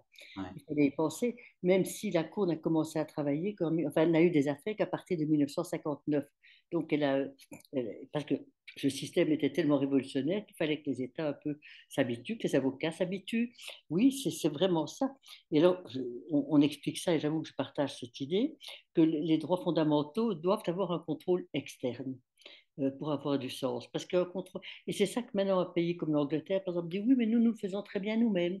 Tu vois, nous le faisons très bien nous-mêmes. ouais, c'est Et le ça, c'est danger. évidemment la négation de Mm. l'idée même qu'il faut, il faut s'autoriser à un moment donné d'être contrôlé par quelqu'un d'autre. Ouais, Je ne sais bah pas oui. si dans nos discussions précédentes, j'avais parlé de Brenda Hale, la présidente de la Cour suprême. Il me semble que oui, donc je ne vais pas revenir avec ça maintenant, mais Mm. c'est tellement clair. Elle dit bien sûr que les droits humains doivent être respectés par les cours et tribunaux chez nous, ça c'est certain, mais il y a toujours des trous, il y a toujours des trous, il y a toujours des manques, il y a toujours des erreurs, et c'est tout à fait normal. Donc heureusement qu'il y a encore ce dernier rempart. Ouais. Ce dernier rempart. Et ça, c'est la force des droits humains. Et si maintenant les États ne veulent plus, que trouvent tout ça se fait très bien à la maison, chez soi, eh bien je crains qu'alors vraiment beaucoup de choses. Regarde la protection des sources des journalistes. Dieu sait si c'est important, c'est quand même capital ça. Mais Mm. gérer ça en interne, c'est quasiment impossible. En interne, mais évidemment, il y aura les influences des uns et des autres, politiques, économiques. Euh, il faut à un moment donné prendre un peu de recul par rapport à tout ça. On pourrait prendre encore beaucoup d'autres exemples. Il faut un contrôle externe. Ça, je trouve que c'est vraiment important. Ouais. Et c'est Et en ça. même temps, François, ce qui m'a quelque part un petit peu étonné, peut-être même choqué, c'est qu'en Belgique, ce n'est pas forcément non plus, même si c'est un État occidental sécularisé, pays des droits de l'homme, c'est pas forcément non plus évident pour la Belgique de d'accepter le contrôle de la Cour européenne des droits de l'homme. Et je lisais justement à ce propos récemment un article de Jean Decotte, qui est effectivement président de la Cour Oui, de cassation, oui, et en fait qui disait justement à propos de la Cour européenne, il en parlait en fait comme un gouvernement des juges, en disant il y a plusieurs manières pour le juge d'interpréter la règle de droit qu'il a charge d'appliquer. Il peut la comprendre en se fondant sur une analyse sémantique et grammaticale du texte et en recherchant quelle a pu être l'intention des auteurs au moment de la promulgation de la norme. Il n'est pas anormal de s'interroger sur cette intention puisque les auteurs ne sont pas n'importe qui. Elle a été votée par une assemblée délibérante composée de mandataires élus. oui, Une autre méthode sociologique consiste à interpréter chaque règle de droit en fonction des intérêts sociaux respectifs en conflit. Ces différentes méthodes peuvent se combiner. Et là, en fait, il réagissait en fait à un arrêt de la Cour suprême oui, des États-Unis relatif à l'IVG. Et son article est intitulé Et ici, l'arrêt de la Cour suprême des États-Unis sur l'IVG était un progrès vers plus de démocratie. Donc on a quand même l'impression que euh, il y a quelque part une sorte de discordance, de difficulté pour, je dirais, une certaine conception de la vie en société, d'admettre effectivement que la Cour européenne des droits de l'homme puisse intervenir et quelque part censurer, ici en l'espèce, la manière dont parfois la Cour de cassation se prononce. oui. Écoute, c'est une question cruciale qui est posée depuis des années, des années, la question du gouvernement des juges. Hmm. Indépendamment même de la Cour des droits de l'homme, depuis le début du XXe siècle, pardon, eh bien, cette question était déjà posée. Euh, alors, remettons-la maintenant dans le contexte de la Cour européenne des droits de l'homme. Moi, j'ai lu mais un peu en diagonale, mais je vais lire plus à fond là. l'arrêt du premier président Jean de Cotte. Parce que par Ouais, rapport au droit américain, très franchement, il y a quelques affaires là qui me posent quand même problème. Je pars du droit américain. Le droit ouais, américain, la Cour suprême en tout cas, dire, on l'a évoqué à propos de cet arrêt-là, il y a deux poids, si tu veux. Il y a une voie qui est dire une conception originaliste de l'interprétation. Ça veut dire on va retourner au père fondateur. On va retourner au père fondateur et au père fondateur de la Constitution américaine, donc à la fin du XVIIIe siècle. Une autre, et il y a une série de juges à la Cour suprême des États-Unis qui veulent ça. Ils veulent ça, on ne peut pas aller. Et puis l'autre conception qui est de dire non, les droits, parce que ce sont les droits de la Constitution américaine, il faut les interpréter dans le contexte actuel. Alors, par rapport à la question de l'avortement, c'est évident que c'est la conception originaliste qui a prévalu. Et depuis des années, cette conception existe. Elle a été mise en minorité, disons-le franchement, pendant les 20 dernières années, puisque tous les juges de la Cour suprême estimaient que ça n'avait pas de sens de privilégier de manière unilatérale une conception originaliste ou historiciste, comme on dit. Donc maintenant, ça, c'est bien clair. Alors, maintenant, et par rapport à l'avortement, c'est un mm, exemple typique, mais vraiment typique. En ce qui concerne la Cour européenne des droits de l'homme, le, l'interprétation des arrêts de la Convention, toute interprétation est toujours, c'est donner un sens à un texte, c'est ça interpréter. C'est donner un sens à un texte par rapport à un cas, par rapport à une affaire. Alors, il y a une position qui ne dit pas qu'elle est entièrement originaliste comme les juges de la Cour suprême des États-Unis, mais quand même un peu. Ils disent on ne peut pas interpréter les droits de la Convention au-delà de ce qu'ont voulu les pères fondateurs en 1950. Alors, c'était Cassin, c'était le juge anglais dont le nom ne me revient pas. Bon, voilà, ça c'est une position, et c'est par exemple la position en Belgique du président Marc Bossel. Monsieur Bossel, lorsqu'il était à la Cour constitutionnelle, il a toujours dit la Cour va trop loin, la Cour va trop loin, mm, il faut revenir. Alors l'autre position, j'avoue que c'est tout à fait la mienne, je ne le cache mm. pas. L'autre position est de dire, parce que justement tout récemment je viens de faire un éditorial là-dessus, l'autre position est de dire la Convention 1950, bien entendu, que dit son préambule? Qu'il faut à la fois protéger et développer les droits fondamentaux. Donc, de manière un petit peu opportuniste, je l'en conviens, je me raccroche au texte du préambule. Il faut protéger et développer. Donc, il ne suffit pas simplement de dire on va protéger les droits tels qu'ils ont été créés en 1950, il faut les Mm. développer. Et alors ça s'inscrit à partir de là une orientation de l'interprétation de la Convention qui est vieille, qui est depuis les tout premiers arrêts de la Cour. Ils ont développé cette conception, une interprétation téléologique, à savoir, il faut interpréter la Convention selon le but et l'objet. Et Mm. selon le but et l'objet, c'est-à-dire, il faut savoir ce qu'on a voulu par rapport à ça, et donc l'appliquer à la réalité présente. Et cette interprétation téléologique, en fonction du but et d'objet des textes, entraîne ce qu'on appelle l'interprétation dite évolutive, que cette interprétation s'applique à la réalité présente. Et donc, ça, c'est pour moi le génie de la Convention des droits de l'homme, c'est que par l'interprétation de la Cour des textes de la Convention, eh bien, on peut faire en sorte que ces dispositions ont une pertinence dans la réalité actuelle. Est-ce que ça veut dire que l'on va créer des nouveaux droits? Oui et non. On va étendre les droits de toutes les manières possibles. Voilà. C'est Ouais, vraiment une interprétation extensive. C'est une ouais, interprétation extensive. De l'autre côté, c'est une interprétation restrictive. ouais. Moi, je pense que les droits de la Convention doivent absolument, parce qu'ils ne sont pas des manuscrits de la mer morte, hein, sinon je dirais pourquoi est-ce qu'on se tuerait à aller. Enfin, j'exagère, mais pourquoi est-ce qu'on se. Voilà, ce sont des textes qui doivent avoir un sens de la réalité Ben présente. oui, ben Et, évidemment. Oui, et c'est alors, ça, en fait, dans la réalité, j'ai envie de dire moderne, en fonction de ce que les gens vivent au jour d'aujourd'hui. Mais c'est compliqué, évidemment, aussi de faire comprendre que quelque part, il puisse y avoir une évolution entre ce que les États ont signé oui, à l'époque et puis effectivement l'évolution qui fait que quelque part ce qu'ils ont signé ne correspond pas forcément à ce qui se vit aujourd'hui. Et donc là, oui, il y a une sorte de décalage où de fait la Cour européenne des droits de l'homme en fait se fonde sur une évolution sociétale qui n'était pas forcément celle qui avait été avalisée au moment où les pays d'Europe ont signé la convention. Et c'est là qu'il faut se dire qu'il y a un décalage, mais qu'en même temps, c'est normal. voilà, et que c'est normal, et que c'est Et je reste là, c'est peut-être le destin de tous les textes de droit. Mhm. Bah oui, Le dessin de tous les textes de bah droit. Le oui, Code civil de Napoléon, ben, bon, on l'a modifié, etc., mais on l'applique encore aujourd'hui. ouais. Justement, l'égalité des enfants naturels et légitimes, ça a duré de 1804 jusqu'en... c'est le destin de tous les textes. À la fois, les textes ne peuvent pas être rigides, ne peuvent pas être...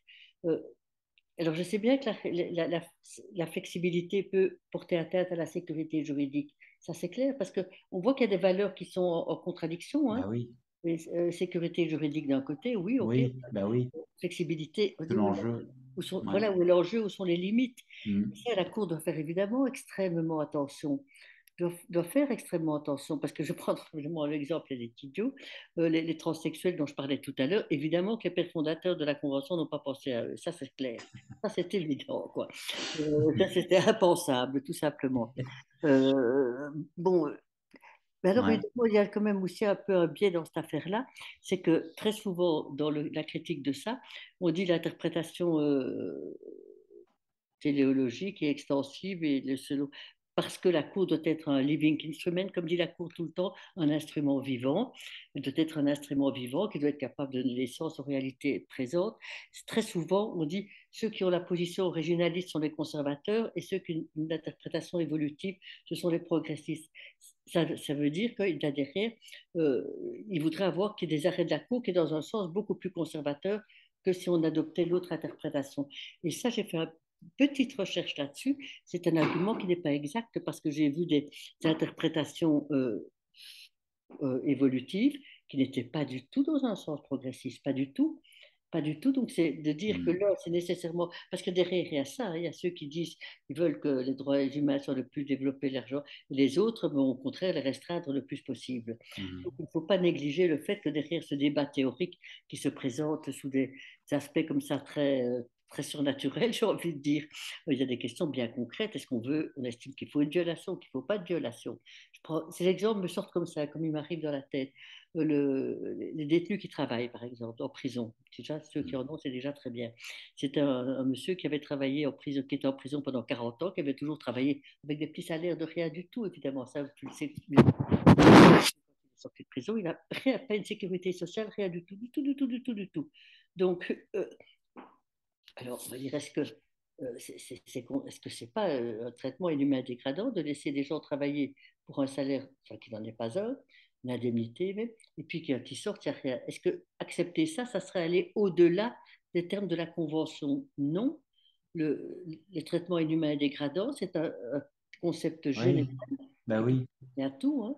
Ben oui, mais en fait, ce qui est quelque part fabuleux dans la Convention, c'est quelque part qu'effectivement, on a des définitions, je dirais, qui sont générales et qui, du coup, peuvent englober des situations extrêmement concrètes et très larges, en fait, hein. Un traitement inhumain et dégradant, qu'est-ce que c'est finalement? C'est une définition qui, euh, qui peut englober énormément de situations Énormément de choses, factuelles tout à fait. en fonction de ce qu'on n'accepte plus au XXIe siècle comme étant effectivement voilà, contraire à la dignité humaine aussi. Oui, tout à fait. Mm. Cet arrêt contre la Belgique, c'était pas moi qui était là, c'était l'arrêt contre la Belgique, hein, c'était mon successeur Paul Lemel, qui est quelqu'un de très bien, hein, qui était Ouais. professeur, enfin qui est toujours, non, non, enfin, qui est professeur à la KULE, venait au Conseil d'État.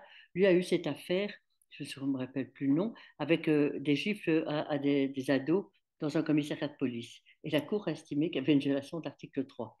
Donc pour Mm. des gifles dans un commissariat de police. Alors j'ai vu un peu la précision en disant si maintenant on doit s'occuper des gifles dans un commissariat de police, où va-t-on?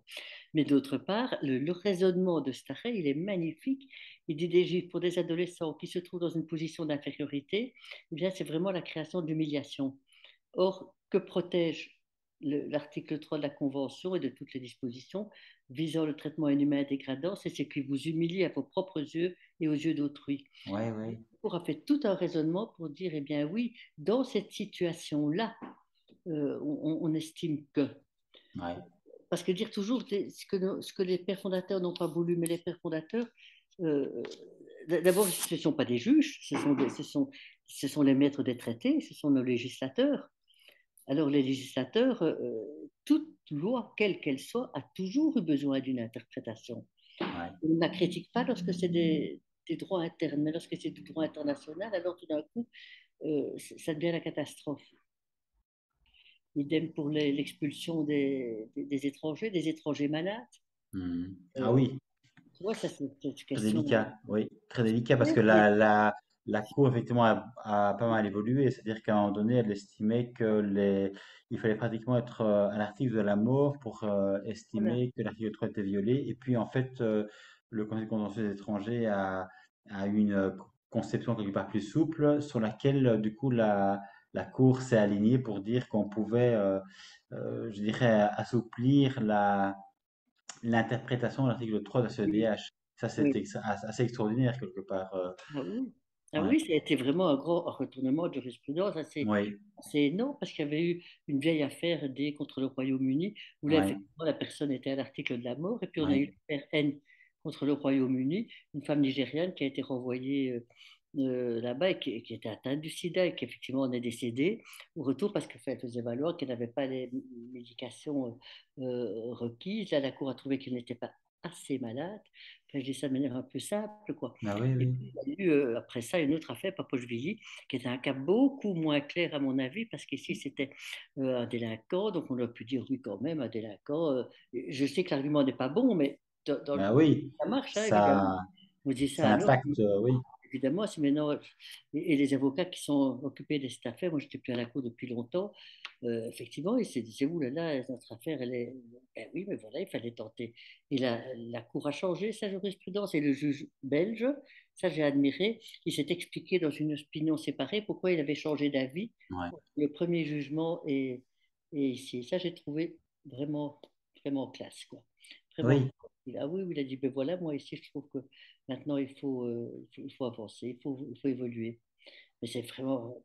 oui, mais c'est ça en fait le droit, hein. C'est pas une science exacte non plus. Donc quelque part, Exactement. c'est pas mathématique. Donc quelque part, les conceptions évoluent en fonction aussi justement des juges, de leur perception des réalités, de leurs propres convictions peut-être aussi.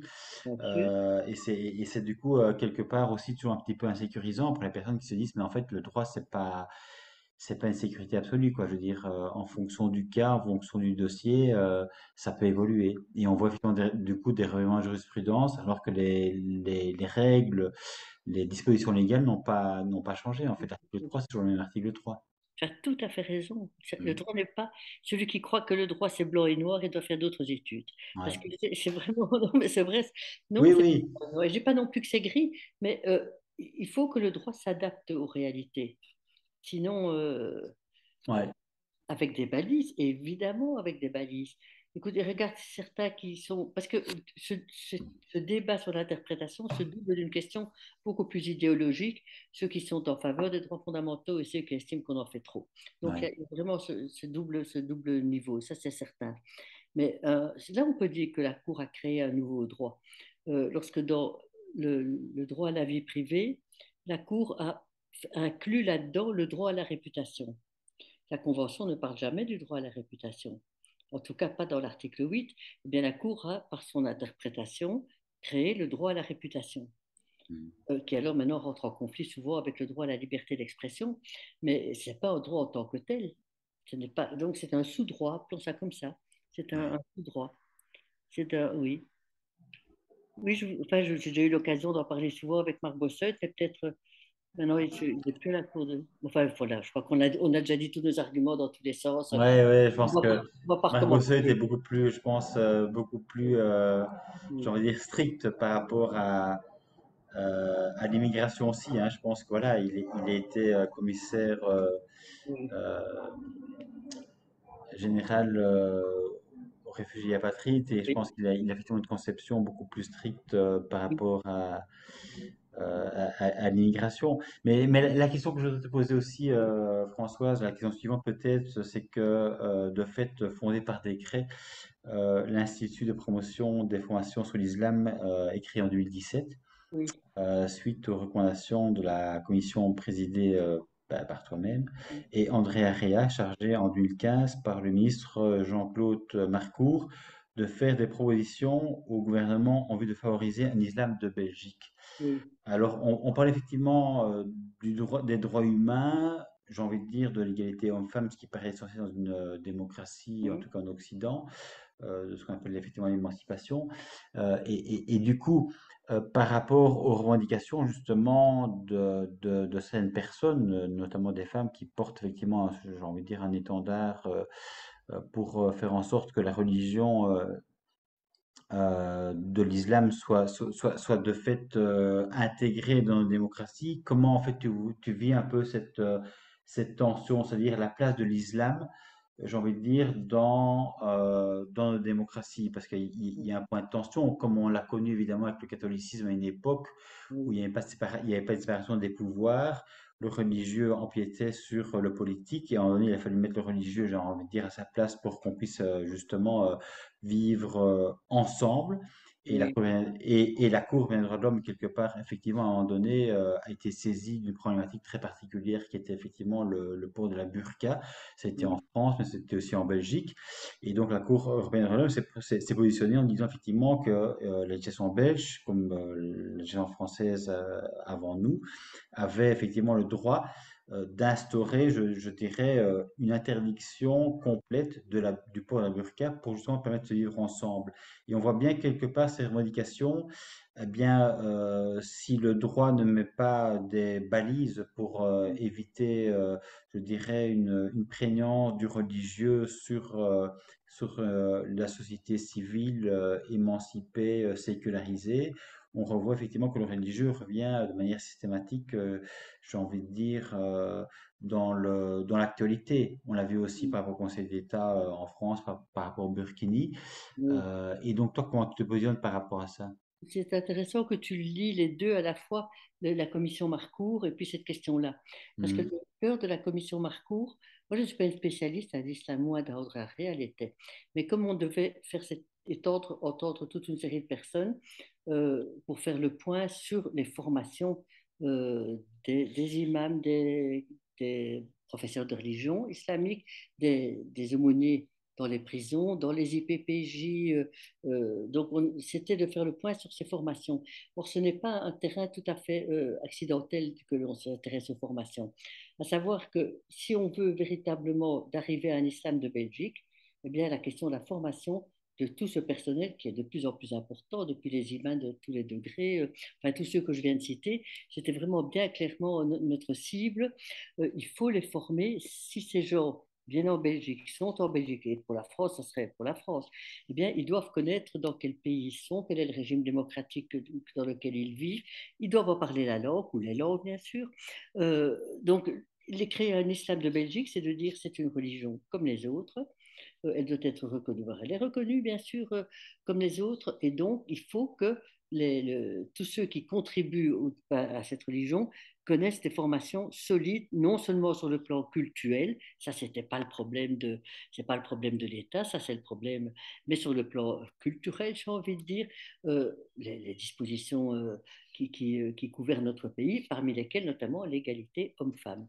Donc, on a fait le point sur toutes ces questions. On a vu qu'il y avait un gouffre de méconnaissances absolument mais effarant, effarant, ce qui permet effectivement à certains imams de faire des prêches, mais complètement haineux, disons-le franchement, dans tous les coins Hmm. du pays, sans aucun contrôle, sans aucune question.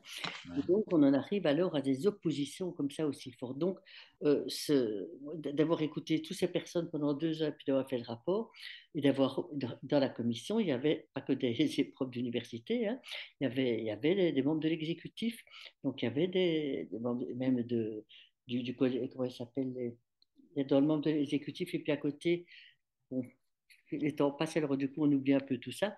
On a vu effectivement des gens qui venaient de Turquie. On a bien, enfin, on a pu constater pendant 2 ans combien cette absence de formation créait tout sauf le vivre ensemble. Alors Hmm. là, tout sauf le vivre ensemble.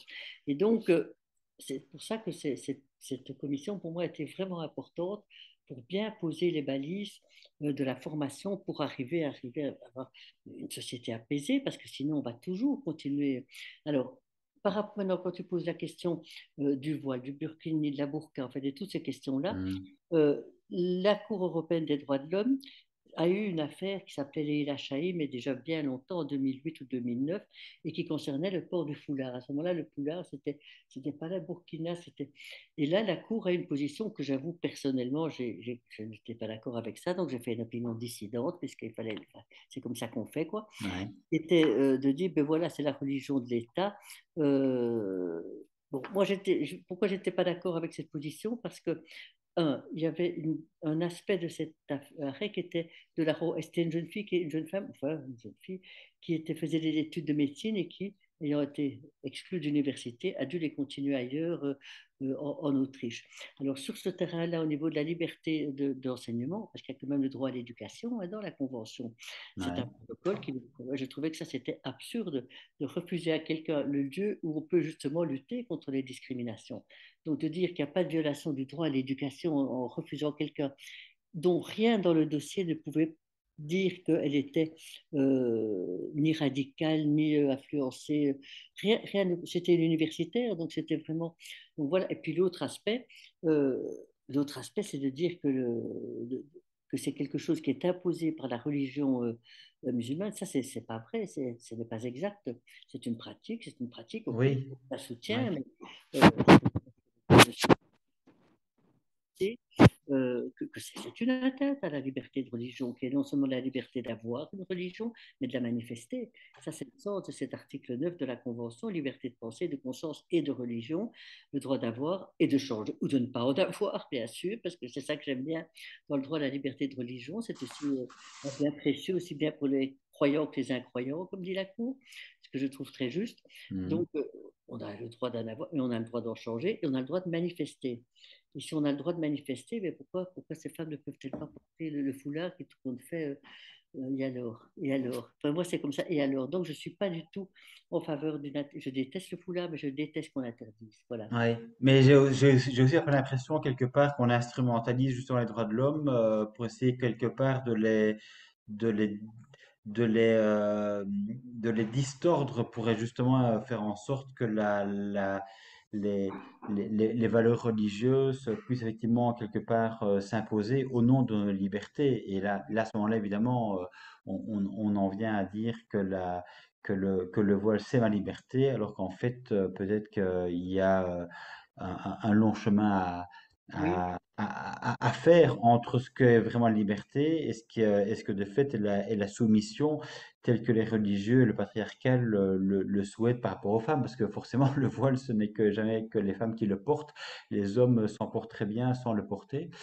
Et donc là, évidemment, on peut se dire il y a de fait quelque part un problème. Je veux dire quelque part, ce qui m'intéresse quelque part, c'est aussi d'interroger évidemment le pourquoi, l'origine, et que parfois les femmes sont les premières à brandir leur liberté sans se rendre compte quelque part qu'elles servent effectivement un patriarcat, ici en l'espèce religieux. C'est ce qu'appelait la Boétie en parlant de la servitude volontaire. On se rend même plus compte en tant que femme qu'on est asservi et on brandit effectivement sa liberté. Et alors on utilise du coup les droits de l'homme effectivement pour quelque part être ce fer de lance en disant voilà, les droits de l'homme me permettent de revendiquer quelque chose qui, in fine, pourtant M'a servi. m'a servi exactement, Oui. oui. Oui. Pour moi, Oui. c'est terrible en Oui. fait, hein. Quand tu J'avoue, pour vois, moi, c'est une question fondamentale. mais quand tu vois les femmes afghanes maintenant, Bah oui, voilà, oui, c'est justement. terrible. Je sais Bah pas, oui, dans le journal aujourd'hui, il y a 2 pages là-dessus, mais c'est effarant. bah oui, bah oui, C'est effarant. bah Elles ont oui. pendant 20 ans avec un régime bon. Et puis maintenant, c'est terminé. On voit. Enfin, elles doivent se retourner dans le lieu clos de la famille où elles sont font tabasser. Non, c'est effrayant. C'est vraiment effrayant. Mais c'est là le lien que je fais quand même avec la formation.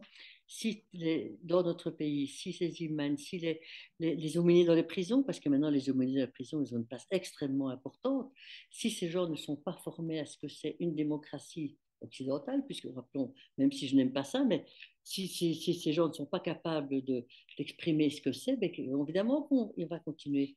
Et la Ouais, question des imams, c'est un vrai, vrai, vrai problème.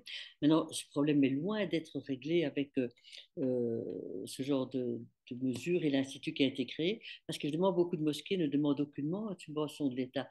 Moi, je peux faire une mosquée sur ma terrasse, là, si j'ai envie.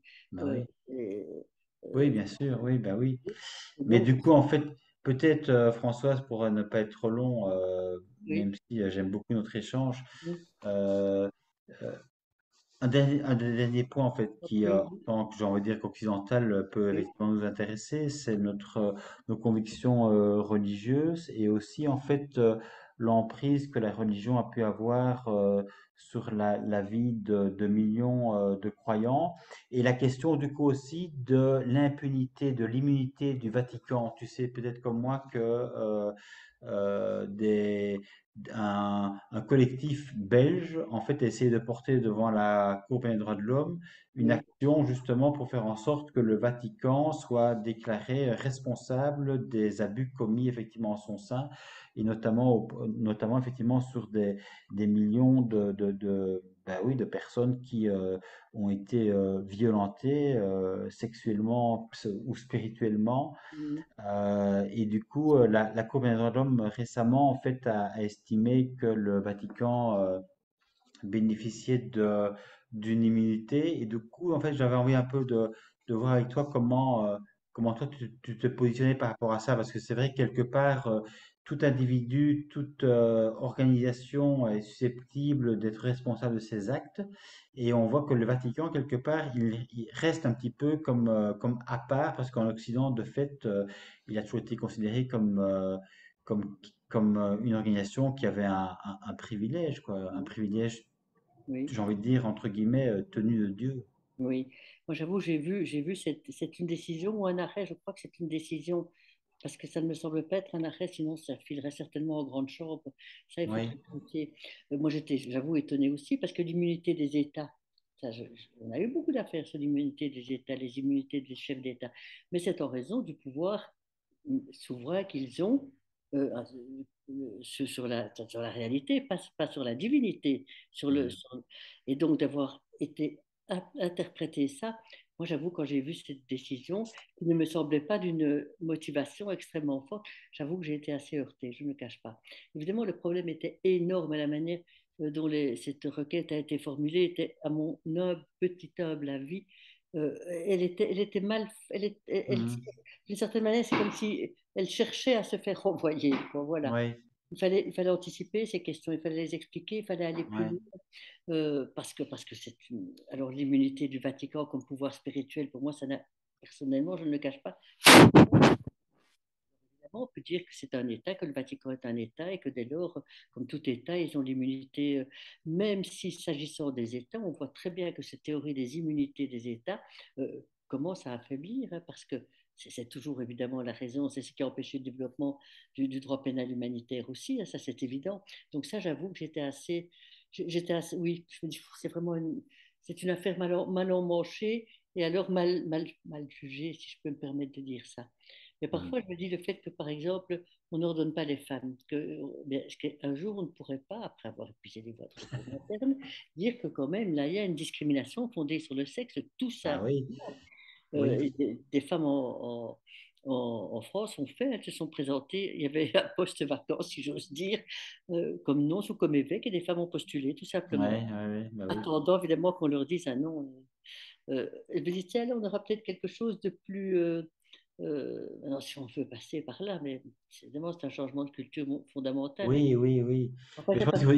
il faut traiter quelque part la faille, c'est-à-dire qu'il y a peut-être simplement une discrimination de genre.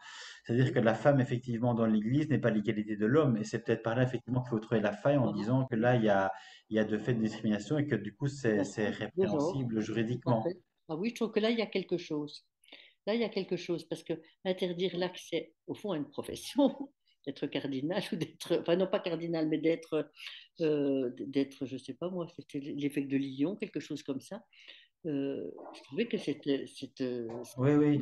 Anne Oui, qui voulait en fait oui, succéder à l'évêque oui. de Lyon, Barbarin, oui, effectivement. Et voilà, exactement, quoi. Donc, un jour, on verra ça. Mais souvent, par exemple, comme je me dis aussi, un jour, il y aura des affaires contre la grande pauvreté. Je suis sûre qu'un jour, des avocats un peu. Il faut toujours des gens qui lancent des affaires. Mais oui, il faut oser Il en faut fait. oser, il Ouais. faut oser. Ouais. Et puis pendant 10 ans, ça n'ira pas. Et puis un Bah jour, oui, une petite ouverture. Et après ça, on dira, tiens, bah oui. c'est Oui, ça. bah oui. En fait, mais bon, les avocats sont à l'extérieur du système, donc quelque part, ils ne sentent pas, je veux dire, ce qui se passe à l'intérieur. Oui, Et le fait que toi, tu le dises comme ça, effectivement, du coup, on peut se dire, bah oui, il y a peut-être des opportunités. Et, euh, et ce que nous, on voit de l'extérieur de manière très théorique, quelque part, ça peut à un oui, moment donné, effectivement, faire... ça peut percuter. Mais alors, François, peut-être ma dernière question, si tu le veux oui, bien, c'était par rapport à quelqu'un que tu connais aussi, je pense, qui est quelqu'un d'extrêmement sensible justement aux abus dans l'Église, qui est Antoine Garapon, un ancien magistrat, oui, responsable des auditions de victimes oui, à la CIAZ et qui était président de la commission de réparation oui. par Pour rapport à les, la pour les, pédophilie dans l'Église. pour les moines, hein. Euh, voilà, Il y a deux commissions, hein, pour la réparation. oui, Oui, il y a les oui, moines. Enfin, oui. on ne dit pas les moines, on dit c'est autre chose. Enfin, les gens dans les ordres. Et puis les Les clergés. religieux, les Oui, religieuses, voilà, oui, c'est puis ça, effectivement exactement. les laïcs. Voilà. Oui, oui. Et donc toi, en fait, par rapport effectivement par rapport à ces situations-là, comment tu as vécu la chose, comment tu as suivi en fait, Très bien. je J'ai bien dirais, suivi le rapport Sauvé. D'abord, je trouve oui, que Jean-Marc Sauvé est vraiment un magistrat remarquable. oui, Remarquable. C'est le vice-président du Conseil d'État. Enfin, tu sais, on dit vice-président alors qu'ils sont présidents, mais comme c'est le président de la République qui est président, alors on les appelle vice-présidents. Bon, j'ai encore vu récemment Jean-Marc Sauvé dans toute autre chose. Je trouve que c'est vraiment un magistrat remarquable. Je trouve c'est magnifique, après avoir été vice-président du Conseil d'État, de s'être engagé là-dedans à fond. Son rapport, évidemment, il est dur. Bon, je trouve il est juste. Il a été critiqué, bien entendu, et ah c'est très oui, clair. Enfin, durement, c'est quand même un rapport. Il a été critiqué, bien ouais, sûr. Mais moi, je l'ai lu, je l'ai pas mal lu, et j'ai trouvé vraiment qu'il était très, très, très solide. Et alors, ces deux commissions, tu sais, en Belgique, on l'a fait, hein, entre nous, on a été plus rapide que la France, parce que la oui, commission qui a examiné ça avec à Dan Hills, hein, exactement, quoi. ouais, Alors, il y a eu une commission de réparation, je l'ai vue de près, non pas comme membre du tout, mais ils cherchaient un lieu en Belgique pour recevoir les victimes qui puissent venir expliquer leur affaire. Et alors, trouver un lieu neutre, ils ont trouvé la Fondation Rambaudouin, ce que je trouvais une très bonne idée. J'étais justement présidente de la Fondation à ce oui, moment-là. Et oui, alors, je le présente au conseil d'administration, je dis, est-ce que vous seriez d'accord qu'on on prête ce locaux une après-midi par semaine pendant X temps à cette commission et qu'on offre un petit soutien logistique. Ben, tout c'est vraiment petit, hein, et après un débat qui a été pas facile. Tu reconnais pas facile. Pourquoi pour la religion? Pourquoi ceci? On doit rester indépendant. Je dis oui, oui, oui, je comprends très bien, mais s'il y a un lieu neutre, par définition, en dehors de tout parti politique, de tout, c'est vraiment le lieu idéal. Et alors, bon, pour finir, le CA a accepté, ça a été fait. Et alors le ministère de la Justice a délégué un fonctionnaire pour faire tout le suivi de ces. Et j'ai vu alors toutes ces personnes qui sont passées tous les mercredis, parce qu'ils passaient toujours devant mon bureau là-dedans et accompagné parfois d'un avocat, parfois d'une personne de confiance. Et le résultat, c'est que ça a apaisé quand même beaucoup de choses, même si les sommes étaient relativement modestes, hein, c'était de 5 à 25 000 euros, quelque chose comme ça, quoi. ouais, Et ouais, donc, voilà, c'était quand même, ils étaient là, ils étaient bien reçus, avec dignité, avec respect. Non, j'ai trouvé ça. Et donc, maintenant que Antoine Garapon s'occupe de là, je trouve ça très bien. Je voyais tout à l'heure quelqu'un qui connaît, qui est prof à l'ULB, qui s'appelle Damien Scalia, je ne sais pas si tu connais. non, C'est un professeur de droit à l'ULB, droit pénal comparé, droit pénal international et tout ça. Il est très bien. Et alors, il va travailler avec Garapon sur cette commission. Parce que dans les affaires belges, toutes les affaires étaient prescrites, mais m'a-t-il dit tout à l'heure que ce n'est pas le cas nécessairement en France, qu'il y aurait des affaires seraient pour encore, qui pourraient être poursuivies devant les tribunaux. d'accord. Je trouve que c'est une très bonne chose, une réparation dans. Alors, il y a certains cas qui n'ont pas été retenus par la commission de réparation. Il y avait aussi l'évêque de Tournai, Arpigny, qui était dans cette Oui, commission. Voilà, et ça, j'ai Oui, trouvé qu'il a été. oui, bah oui, il y a eu des évêques qui, quelque part, ont été Oui, effectivement extrêmement clairvoyants et qui ont, oui, du coup, dès le départ, été du côté des victimes. oui. Évidemment, ça a permis de libérer la parole des victimes et de se sentir enfin reconnus et Ça, c'est, oui, oui, je ils se trouve ça, il sentir. a été vraiment, Ouais, vraiment, vraiment remarquable. ouais. Vraiment, vraiment remarquable. Ça, je trouve que c'est bien. C'était Guy Coetgen qui dirigeait, qui était un des présidents de cette commission. Euh, non, je trouve que c'est très bien. C'est très, très bien Mhm. fait. Je trouve que ça, c'est bien fait. Et la commission au Parlement, dirigée par Karine Ladieu, hein, qui maintenant Oui, souffre tous les mots pour la oui, pension. oui. Euh, mais moi, je l'ai connue à la Ligue des droits de l'homme parce que elle était à la Ligue quand j'y étais. Donc, voilà, on se retrouve comme ça. Alors, si Mhm. la voix, je dis, n'oublie pas les droits humains dans tes fonctions, sinon on va-t-on, quoi. Ben oui, c'est comme ça. Allez. Et ben voilà.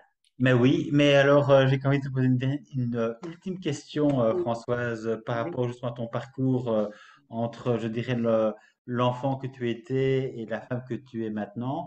Euh, Quelle est quelque part la plus grande prise de conscience que tu as pu avoir en tant qu'être humain et aussi à travers justement tes différentes activités professionnelles? Qu'est-ce qui t'a le plus bouleversé? Qu'est-ce qui t'a remis en question, je dirais, de manière la plus fondamentale?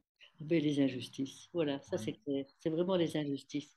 Tu les vois partout. Tu les vois partout. Euh, Elles sont de tous côtés. Et l'ignorance de tout ça. La volonté de rien voir, de ne pas le voir, de ne pas le savoir. Et ça porte dans tous les domaines, que ce soit le domaine économique, que ce soit le domaine social, que ce soit le domaine éducatif, scolaire. Écoute, ça c'est. Certains ont dit que c'est. Enfin, moi, je ne vais pas ressortir la phrase comme ça, mais c'est Ricoeur qui a écrit des choses magnifiques hein, sur le droit. Il dit c'est l'injustice qui met la pensée en action. Et ça, je le crois vraiment. On croit que c'est la justice que l'on cherche, mais non, c'est les injustices qui t'obligent à bouger. Parce que ça, c'est vraiment révoltant, quoi. Ouais, Voilà, c'est un peu ça. Moi, si je d'accord. retrouvais cette phrase, je te l'enverrai par mail, Hmm, quoi. Mais elle est très d'accord. belle, elle est très très belle. Elle dit la justice, c'est ce qui règne. C'est Ouais. ce qui règne, et c'est ce qui règne qui. Donc alors que d'habitude, on dit, mais non, on est guidé par un sentiment de justice. Pas du tout, c'est l'injustice qui met la pensée. Qui est le moteur en Et le fait moteur, de oui. ton action. Oui, oui, Ouais. c'est ça, Et exactement. toute ta vie du coup. Et du coup, ça donne un peu un sens quand même aussi à bon, Bah oui, ce qu'il bah en oui, reste. Ok. bah oui, bah Allez, oui. toi, comme avocat, dis bonne chance comme avocat, hein. C'est quand même un beau métier, non? Oui, Oui, c'est un oui, beau tout à fait, mais tout à fait. Mais je pense que c'est un peu la même chose. Je pense qu'à un moment donné, on a envie de donner la parole aux sans-voix. Je pense que c'est ça, en fait, métier. ce qui, dans le fond du fond, motive. C'est c'est de pouvoir se dire qu'on a un métier superbe après des années de galère, parce qu'il faut étudier, etc. Oui, Et qu'in fine, on peut de fait porter la voix des sans-voix. Et ça, c'est quelque tout à chose fait. d'incroyable. Donc, C'est merci à bien. toi aussi, François, du coup, Avec pour plaisir. ton parcours. Avec plaisir. Et c'est très Merci à bien. toi. On a vu, on se verra peut-être, je ne sais pas, dans une rue près du Palais de Justice, qui sait. Qui sait? Bonne Merci. soirée, au revoir. À bientôt.